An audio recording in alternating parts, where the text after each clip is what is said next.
And of course, maraming salamat sa pagpunta dito. Hindi nyo alam kung gaano kami nagpapasalamat sa inyo and we'll be forever grateful. And huwag kayong umiyak dahil babalik pa kami. Mahal namin kayo.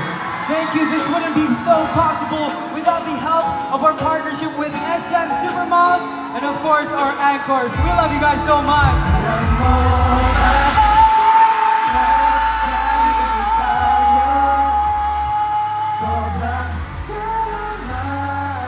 Mahal kita,